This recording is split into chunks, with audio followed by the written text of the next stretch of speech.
O que faz um bom vendedor? No vídeo de hoje, eu vou trazer para vocês um resumo de um artigo que eu me deparei ontem quando eu estava estudando sobre vendas, que tenta responder essa pergunta. Quais são as características por trás de um bom vendedor? Tem duas características que ele traz, que são características básicas de todo vendedor, que eu achei muito interessante. Eu nunca tinha lido alguma coisa parecida e que você vai saber se você continuar a assistir esse vídeo depois da vinheta.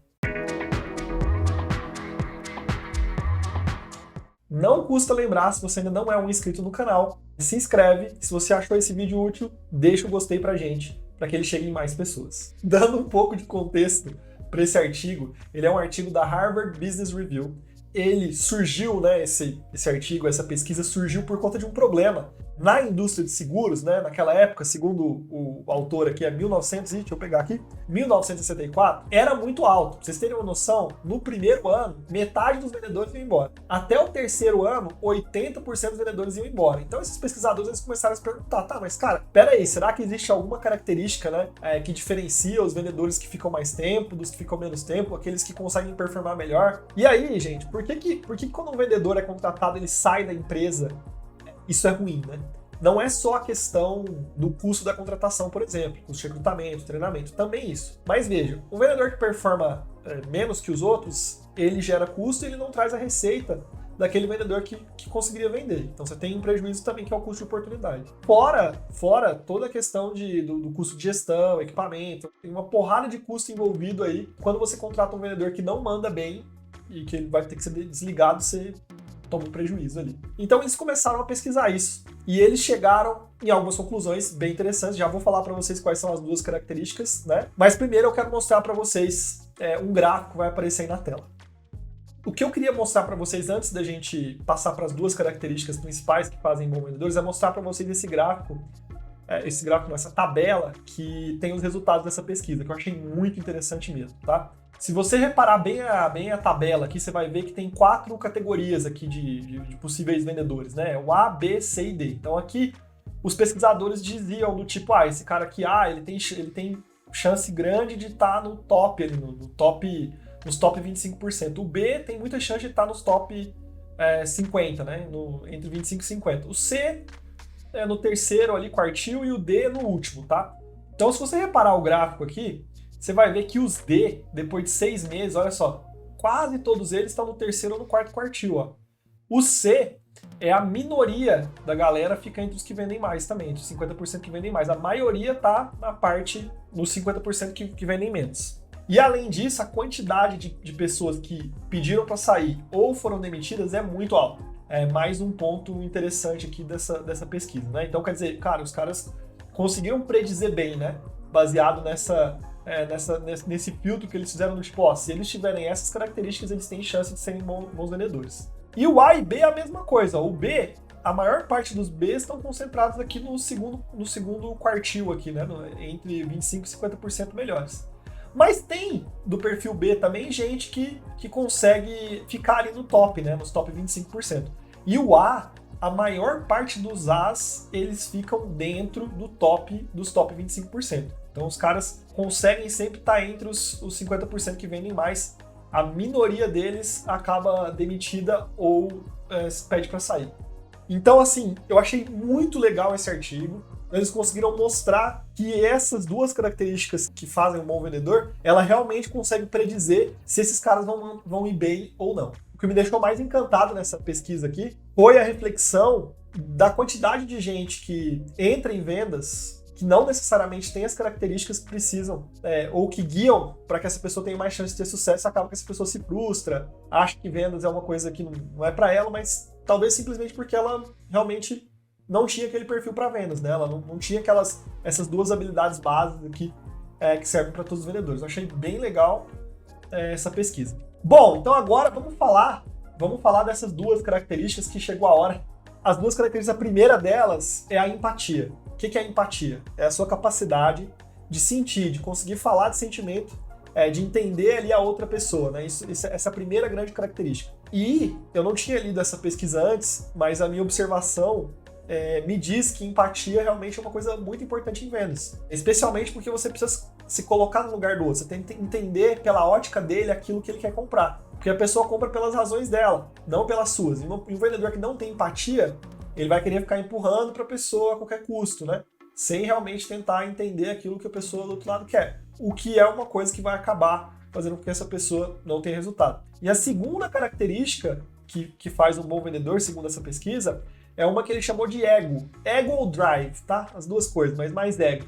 O ego é aquela vontade de fazer, de dar certo, de vencer. É uma pessoa que encara vendas pelo desafio, assim, mais do que pela questão financeira, a pessoa vê como um desafio, do tipo, cara, esse cara aqui eu quero vender para ele, mais ou menos assim. Então são essas duas características que fazem bons vendedores. Uma pessoa, por exemplo, ela pode ter pouca empatia e pode ter muito drive. Uma pessoa pode ter muita empatia e pouco drive. Aí eles fizeram o quê? Eles fizeram uma matriz, né, com 4 tipos de vendedores, e a gente vai discutir esses vendedores aqui agora. Eu achei muito interessante mesmo. A primeira são que ele considera que é o perfil ideal de vendedor, é aquele que tem empatia alto e ego alto. Esse é o vendedor que consegue, por exemplo, ele consegue se conectar muito com o cliente. E ele também consegue pedir pela venda, porque ele sabe que ele precisa, é um desafio para ele. Então ele vai pedir pela venda, vai tentar lidar ali com objeção, alguma coisa nessa linha, usando a empatia. Olha que interessante. Então esse tipo de vendedor é o vendedor que ele considera que tem mais chance de estar nos top 25%. Minha esposa disse que eu não tenho empatia, então já estou fora dessa pesquisa aqui. E aí eu queria também deixar um link aqui para vocês aqui embaixo, a diferença entre empatia e simpatia. Muito legal esse videozinho, para vocês poderem explorar um pouco mais. E um livro que eu recomendo para desenvolver um pouco mais a empatia é um livro que se chama Comunicação Não Violenta. Eu achei muito legal, é um dos livros que eu utilizo para ensinar, para falar sobre objeções, e é uma das minhas literaturas favoritas, recomendações favoritas aí, para quem quer aprender a vender. Beleza! Aí a gente vai para o segundo tipo de vendedor, que é o que tem empatia alto, mas não tem o drive. Ele não vê venda como um desafio. Esse vendedor, segundo o autor, ele é visto, ele é aquele vendedor bonzinho, sabe? Aquele cara que todo mundo gosta dele, adora ele, mas que não fecha com ele.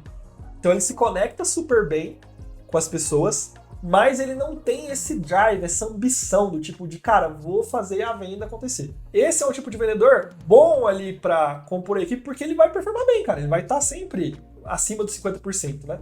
Então não é todo perdido, né? Mas olha como é importante ter empatia bem desenvolvido para desempenhar bem essa função de vendas, né? Muito, muito legal, segundo essa pesquisa aqui. O terceiro tipo de vendedor é o que tem empatia baixa e tem o drive alto. Esse é o típico vendedor mala, sem alça, basicamente. Ele não consegue se conectar com o potencial cliente, mas ele aterroriza tanto o potencial cliente que o potencial cliente acaba comprando dele. Então ele assim, no máximo vai ter ali o desempenho de um B, né? Ele vai ficar acima de 50%, mas ele não vai conseguir entrar ali nos top 25%, segundo o que essa pesquisa conseguiu identificar. E o último tipo de vendedor que ele recomenda não entre em vendas é aquele que não tem empatia e não tem drive. Empatia baixa e drive baixo. Então é a pessoa que não tem essa vontade, não vê vender para alguém como um desafio pessoal, alguma coisa assim.